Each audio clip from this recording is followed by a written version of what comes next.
Blog Talk Radio. Good morning. This is your host, Llorraine Neithardt. You have reached Venus Unplugged. What we do in these blog episodes is explore the nature, the archetype, the poetry, the impersonal relationships. The whole theme is Venus, the goddess of beauty and relatedness, truth and beauty. What we've been looking at and exploring is this very kind of exciting and ancient myth of Inanna. And Inanna is the goddess of heaven and earth, and then she takes a journey into the underworld to meet her dark sister Ereshkigal. And now she's about ready to return to Boogie Street. So what does this have to do with you? Everything, because we are all connected to these ancient myths. I mean, there are some myths that we feel more psychologically identified with, but this one is particularly fascinating because she's crucified by an aspect of her own self. So, on the first read of any of these ancient stories, you got to give it time. Read even like one line, and what does that really mean? It's kind of like a focus. Make it the learning playful and joyful, and see how it works in your life. What happens when you return from a depression? What takes place? The world is the same. It's like you're a little bit in shock because it's like, wow, the whole world didn't change. Or, nope, it's still doing the same stuff it's done all along. You've changed. So the Inanna, the queen of heaven and earth, the divinity, the divine feminine, as the powerful one, the one who brings the culture or formulates culture in our society, the one who loves and gives birth, who enchants, who delights. These are all part of who we are and what we're about. And then comes that moment in time where sometimes it's midlife crisis at 14. It's like, I'm not ready for this. What happened? Who turned the lights out? Well, the lights, first they start dimming, and then the lights can go out, meaning we can no longer look at our life through an unfocused light or be blinded by light. Light is very, very popular, but it will blind you. You can't see it. There's so much light, you can't see anything. That's Morgana Banana. That is my Egyptian male cat who is filled with mischief this morning. So, the last time the last chapter was Inanna was brokered a deal, and she's coming up from the underworld. But the law of the universe, if you take something away, it needs to be replaced. And this is as true then as it is now. There's always a price to pay. And if you try to cheat it or trick it, well, you may get away with it for a while, but something else will happen. You just can't trick the divine. You wind up tricking yourself. So on the way up, Inanna begins to realize, she said this is astounding experience because this is a story of initiation process into the mysteries. So Inanna shows us the way, and she's the first to sacrifice herself for a deep feminine wisdom and for atonement. So it's kind of like going into therapy. It's being devoted to your soul and its need to tell its story, its lament, its story. And as she descends and submits and dies, this openness of being, this willing and conscious surrender. It doesn't mean that she doesn't suffer equally and as much. It means she suffers with consciousness. She suffers because she must. And it's not about suffering as punishment. It's suffering as holiness. So that's an important question when you're in a crisis or having a bad day or whatever it might be. Whatever's going against your ego ideal of how it should be. It's not fair. It's like, what? Fair? What is fair is cause and effect. That's what brings the balance. So here she is, or here we are, and we have openly decided, you know what, this is bullshit. I'm going to become whole. I can't bear one more broken relationship, or I can't bear being in service to people or situations that do not honor my soul, whatever it might be. Or I just want to get better dance moves because I know there's a wild gypsy in my heart. Whatever it is, that's what it is. The soul delights. It wants to be alive. And that eternal part of us knows can't die. And even in death, there are many deaths. Because it's not like we just die and leave this planet. We die and transform into another dimension. And then different, let's say then there's the journey and the death of the astral body, and then there's the death of the etheric body. So there's many, it's not like just poof. But what prepares us for these journeys in life/death are these initiations. And it's a wonderful way, and it's a soul-making way, and it's a noble way to consciously suffer, because the loss of the holes or the power or the fourth divinity that the ego has over us. Now, there's nothing wrong with the ego. We can't be egoless, because we don't exist. We'll be ghosts. But it's about when the ego gets, the I becomes the all-powerful I. How could you do this to me? It's like, well, because that's the storyline, right? So Ainana knows that she instinctively knows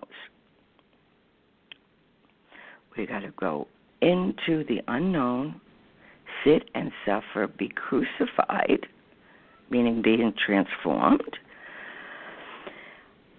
Everything is broken apart, dissolved,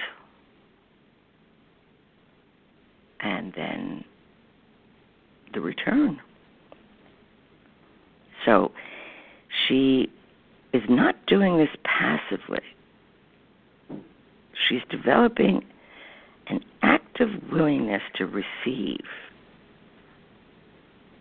Not receive what one wants, but receive what is there to be received. Otherwise, it's just constantly, feeding the ego, which is not necessarily nurturing to the soul. So there's a feminine boundary. It's a penetration. It's a quality.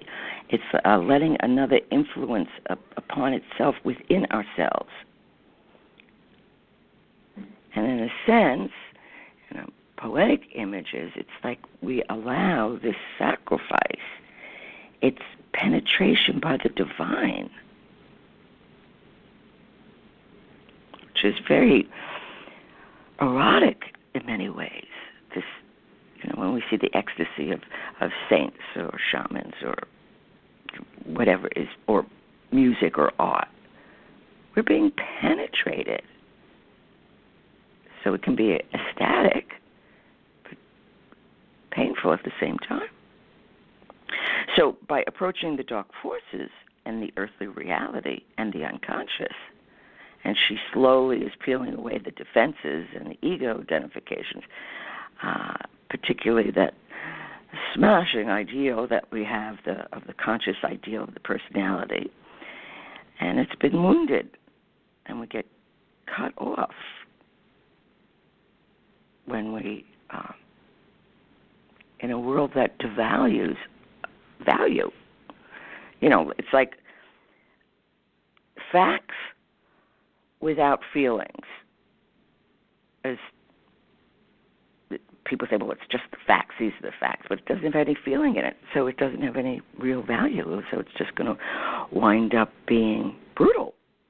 Okay, that may be the fact, but where is the feeling function? And feelings without facts just become, pathetic.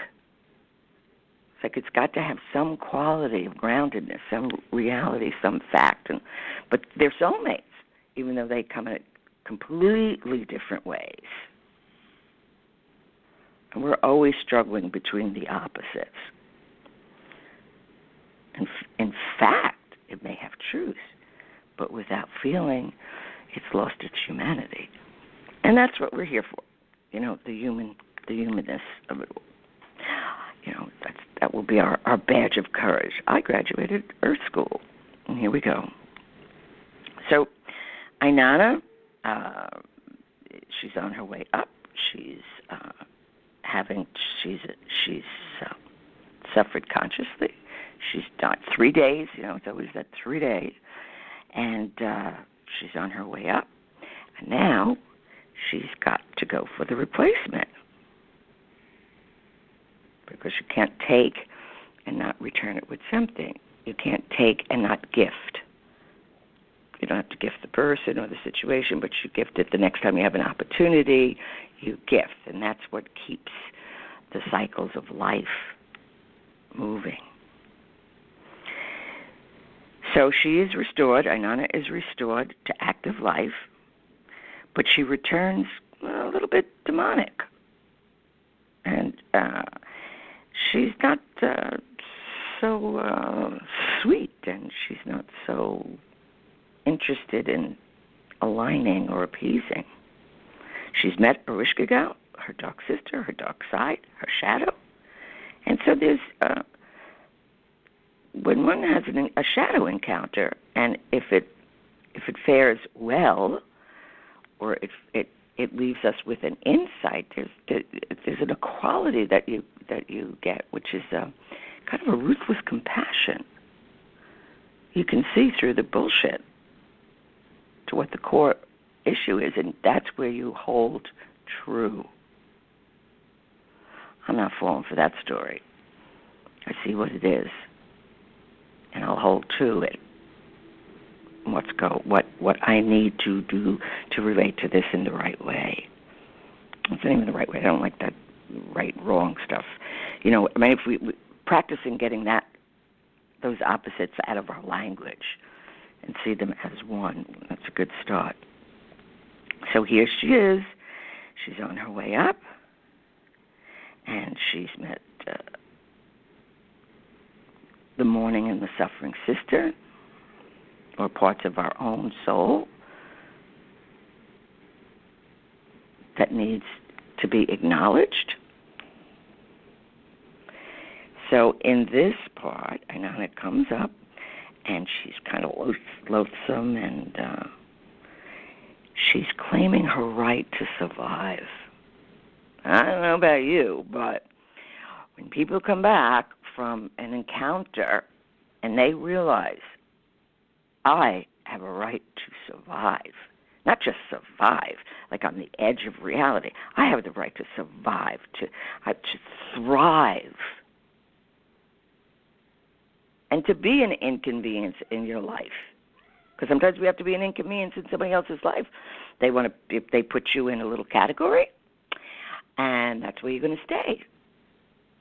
So let's say in a case of somebody who's very mothering, or you are a mother, and the children will keep you in that mother role. It's like, no. I will play this role X to this point. But there comes a point when it has to turn around and you give to the mother. You make sure she's okay. Whether you like her or not doesn't matter. Because that's one of the other tricks. Is like people will take and they say, well, it wasn't that good anyway. Well, then fuck it, you shouldn't have taken it. Cause and effect. Receiving, giving forth. These are all these opposites that we're constantly being exposed to. So now she's on her way up, and so she's fearsome. And it's the fierceness of any woman or the anima figure in a male, coming out of hiding and ready to stand her ground. Talk about don't poke the bear. This is a very wrong time to annoy someone with one's unfeeling sarcasm. Oh, blah, blah, whatever. Because you're going to be in for a big surprise. Within ourselves, too. So she comes this fierceness. Now, Inanna's sons, Shara and Lulai, had abandoned the routine of their daily lives and gone into mourning for Inanna. They suffered with her. They stayed related. They didn't disconnect. They didn't go like, oh, no biggie, so what? You know, I've been through worse, or you'll be through worse. I mean, that's all that excuse to serve your own ego and not be inconvenienced by somebody else's suffering, or having in some way to help aid them. Well, that's not a real emergency. Well, you don't know what a real emergency is. Emergency is an emergence. We emerge from or to a new awakening. So when Inanna returns from the underworld and meets each of them in turn, and they're ready and willing to take them. So I forgot what they're called. Oh, the Gala, Galla, are ready and willing to take them to Inanna's place. So they're kind of, this is like, well, I guess it is in a sense, symbolically, you know. This is like Cinderella, the dark aspect of Cinderella. You're not looking for a shoe, you're looking for a soul, you're looking for a replacement. Now, whose turn is it to go into the underworld and be initiated?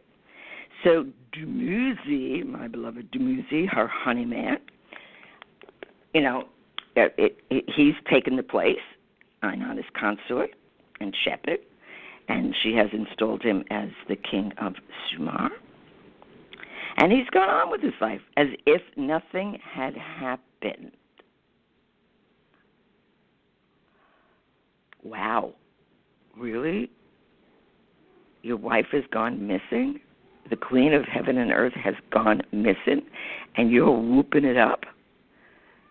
I was in this part I was seeing, like sitting on the throne. He's got one leg thrown over the arm and just like partying his ass off. Wow, that's not smart. And he has grown so attached to and identified with his high position that he has neither wept for his lost wife nor ran to greet her when she returned. This is a huge teaching.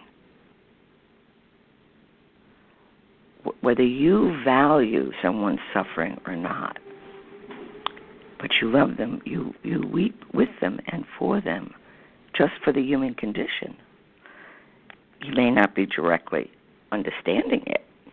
So these are things that we get insulted, we get hurt about. What do you mean you weren't there for me?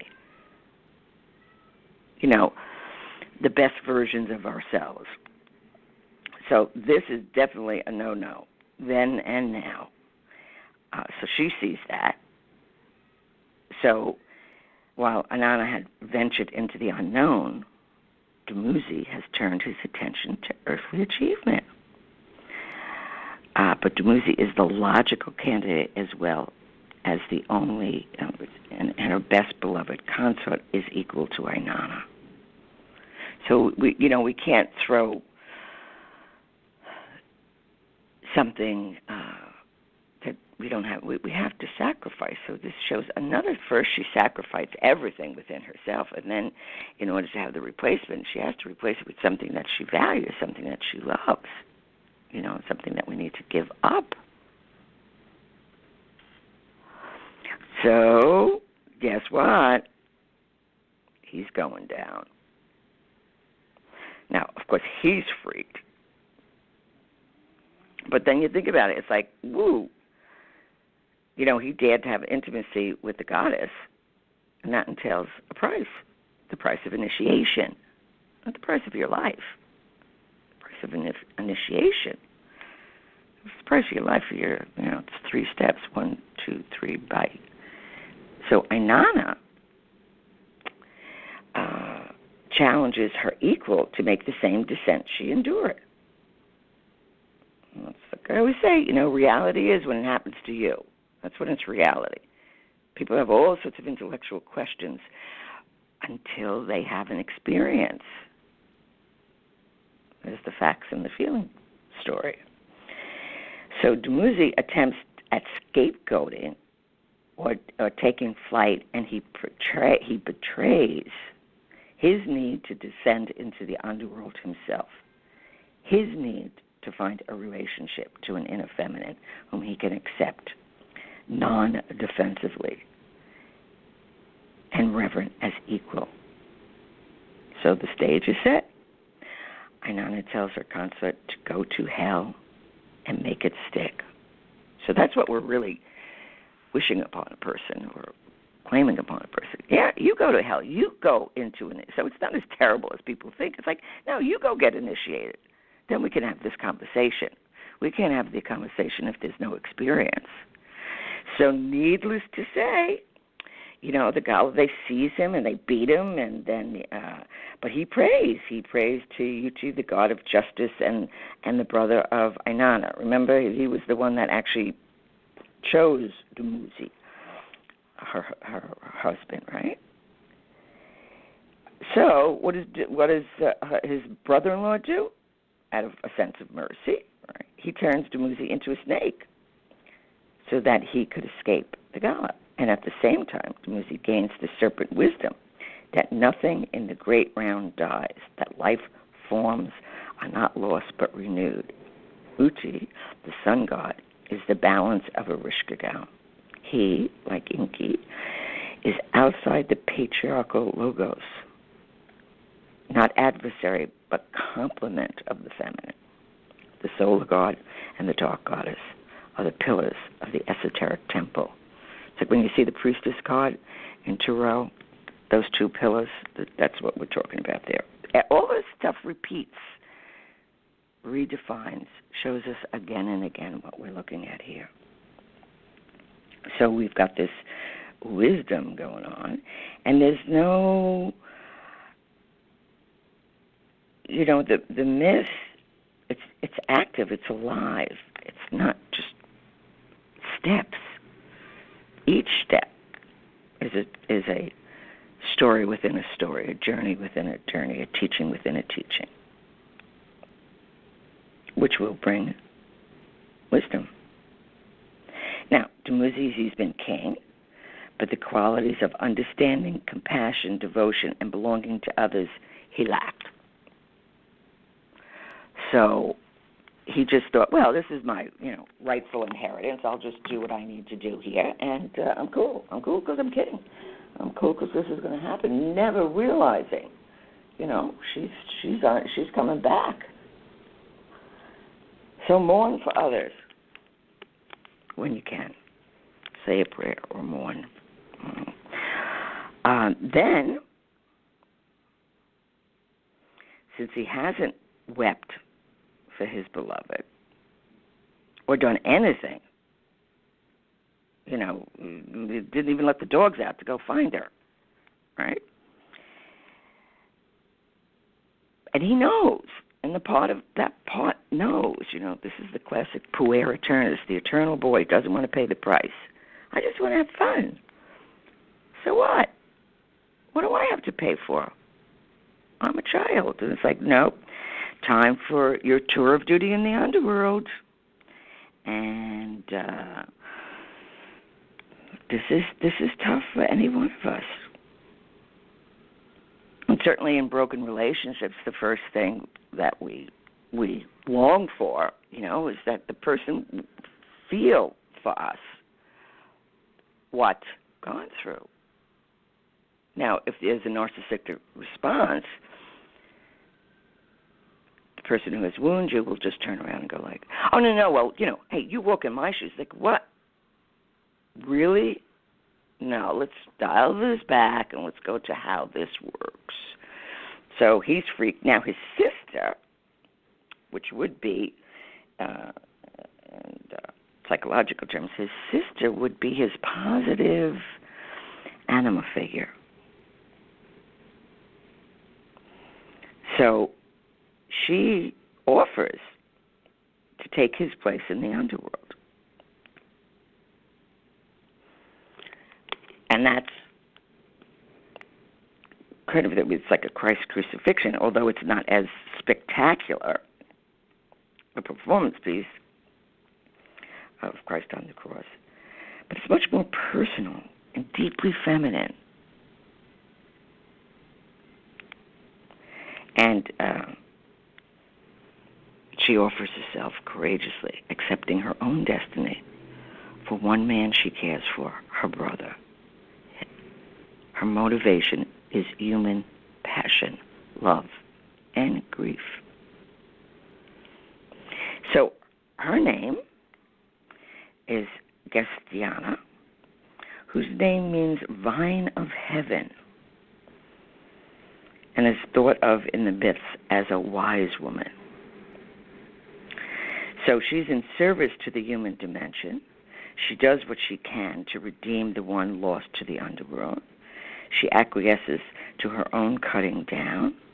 She does not flee from her fate, nor does she disintegrate the goddess of fate, as does Gilgamesh and the patriarch. That's a whole other story. She volunteers. And in this courageous, conscious acquiescing, she ends the pattern of scapegoating by choosing to confront the underworld herself. That's a huge image. Rather than be the victim or the victim for somebody else, I'm going to do this because it is true of my being. So she kind of represents the whole symbol of the initiation process. And she feels that, she can lovingly and relatedly have union or partners with the masculine. She's also willing to serve both light and dark aspects of her own depths and of the goddess. She has not yet made the descent, but she's willing. But that's not the way it goes, because Dumuzi has been chosen. He's the one. He's the sacrificed god. He's got to go and do this. And now starts the journey of his resistance. And he's running all around, I'm not going to do this. Well, it's kind of like addicts, or, run around acting all their stuff out. And then suddenly something will happen that forces them. It's like, no, you got to take a journey into the underworld and face this. And if they don't, that's not the end. It's not really free will. It's like, okay, you're delaying this, but the compound interest in misery is astounding. So Ainana's on Boogie Street. She's now has to, be involved in this chase to get the beloved, the chosen one to be sacrificed. And this continues. So this is quite interesting. And it's also what we refuse to sacrifice within our own life. I'm not going to be inconvenienced. I'm not going to sacrifice that. You know, you can do that. You can fix that. Instead of like, whoa, this person has, your beloved has been gracious and kind and there for you, but, you can't sacrifice something. You have to. Because if the gods are going to sacrifice, choose your sacrifice, you're really not going to understand it. Not because it's more painful or punishing. It's just you're really not going to understand it because it's a completely different parallel reality that we're not ready for. You need to know that in initiations, it's custom made. It's kind of a divine poetry that we're all part of. So we will continue with this, with the chase next week. Bye-bye. Napa know-how. A Napa guy knows more isn't always better, unless we're talking about full-size vans. These beasts do more than get you from A to B. They have so much space a man can live in it. With shag carpeting, waterbed, and a sweet lava lamp, these mobile abodes have all the comforts of home. With quality parts and plenty of Napa know-how, you can keep the original tiny house running longer, stronger. That's Napa know-how. Napa know-how.